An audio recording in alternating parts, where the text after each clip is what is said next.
Hello friend, master brain पर आपका welcome है। फ्रेंड, हम लोग 9th क्लास का चैप्टर सर्किल पढ़ रहे हैं। इसकी थ्योरम है 9.5। पढ़िए, इसका स्टेटमेंट है equal chords of a circle are equidistance from the centre. Equal chords of a circle are equidistance from the centre. देखिए, एक सर्किल है, सर्किल में इक्वल कॉर्ड्स हैं। देखिए, गिवन है इक्वल कॉर्ड्स गिवन है। आपको ये प्रूव करना है कि ये कॉर्ड्स सेंटर से इक्वल दूरी पर होंगी। ठीक है, चलिए इसको सॉल्व करते हैं।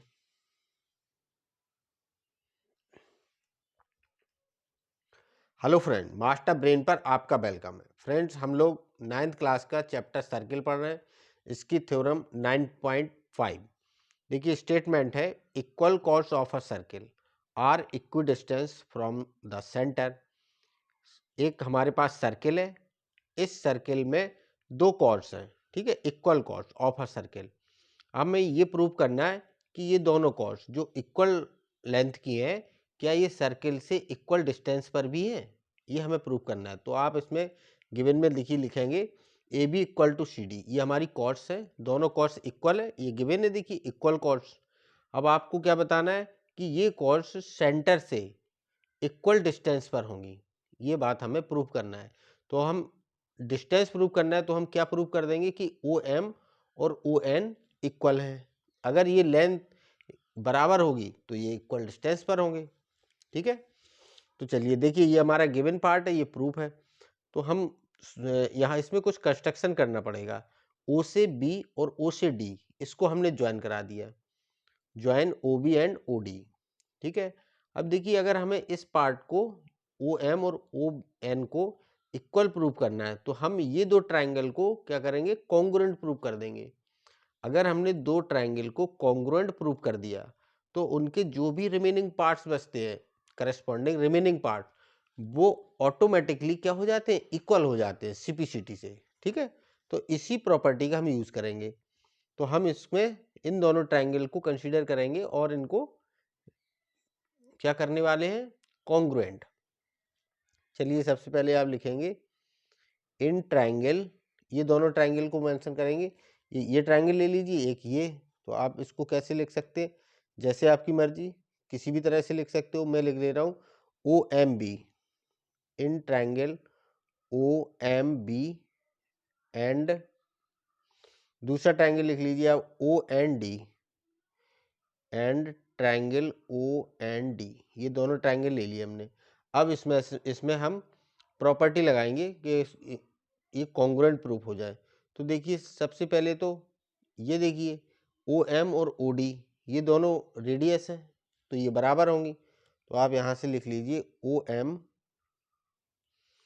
नहीं ओ बी है, sorry O B equal to O D. ये दोनों रेडियस है, ये इक्वल होंगी। तो इसका रीजन आप लिख दोगे radii of same circle. Same circle की रेडियाई, जितनी भी रेडियस होंगी, अगर एक ही सर्किल की है तो वो सभी बराबर होती है। ठीक है, दूसरा देखिए, दूसरी प्रॉपर्टी आप क्या लगा सकते हैं इसमें। देखिए, ये दोनों में 90 डिग्री आप देख रहे हो, सेंटर से कॉर्ड पर परपेंडिकुलर बन रहा है यहाँ पर। ठीक है, तो यहाँ पर भी एंगल एम 90 है और एंगल एन 90 है। ठीक है, तो आप इसको एंगल एम और एंगल एन भी लिख सकते हो, या आप ऐसे भी लिख सकते हो angle O M B equal होगा एंगल ओ एन डी के, ओ एन डी। और इसमें लिख देंगे रीजन ईच 90 डिग्री। दोनों एंगल कैसे हैं, 90 डिग्री बना रहे हैं। दो प्रॉपर्टी हमने यूज की। तीसरी प्रॉपर्टी देखिए, आप इसमें क्या लिख सकते हैं।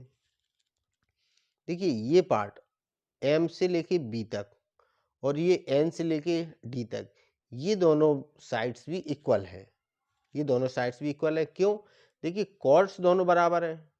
ये आपको गिवन है कि ए बी और सी डी इक्वल हैं। और ये जो ओ से एम, ये आपने परपेंडिकुलर डाला है, ये परपेंडिकुलर किसी भी कॉर्ड को बाइसेक्ट करता है।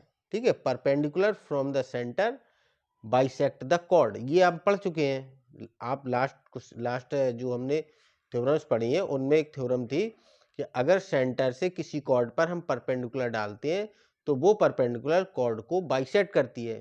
ठीक है, तो जब हमने सेंटर से इस कॉर्ड पर ओ एम परपेंडिकुलर, ये है परपेंडिकुलर डाला, तो इसका मतलब ओ एम और एम भी इक्वल होंगे। ठीक है, ये दोनों बराबर है, तो यहाँ से अब कॉर्ड बराबर है तो इनके पार्ट भी बराबर होंगे।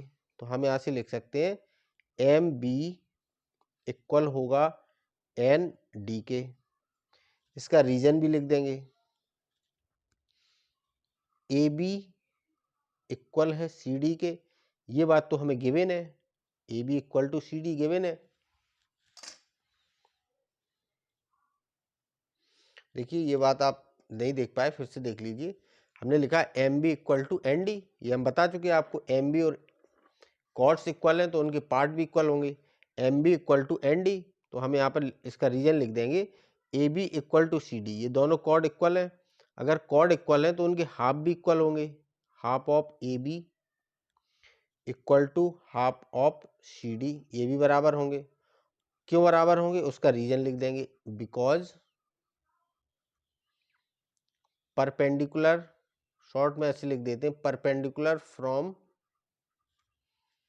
Centre, perpendicular from centre bisect the chords. ठीक है, अगर हम सेंटर से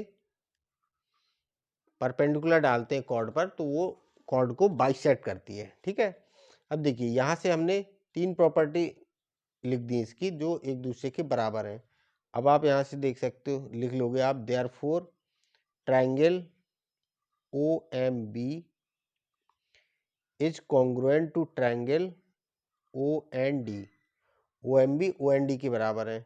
अब देखिए कौन सी प्रॉपर्टी लगाओगे आप, देखिए ये 90 डिग्री है, उसके सामने की साइड्स और एक साइड, मतलब ये हाइपोटेन्यूज है, 90 डिग्री हाइपोटेन्यूज और एक साइड, चाहे ये कोई भी एक साइड अगर बराबर लेते हैं, हमने इस साइड को बराबर लिया 90 डिग्री हाइपोटेन्यूज और ये साइड, तो ये RHS रूल लग जाएगा।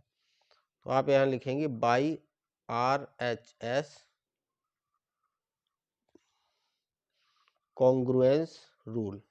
RHS कॉन्ग्रुएंस रूल से आपने दोनों ट्रायंगल को कॉन्ग्रुएंट प्रूव कर दिया।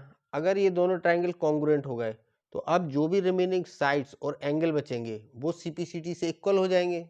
ठीक है, तो हमें क्या प्रूव करना है, हमें करना है OM इक्वल टू ON।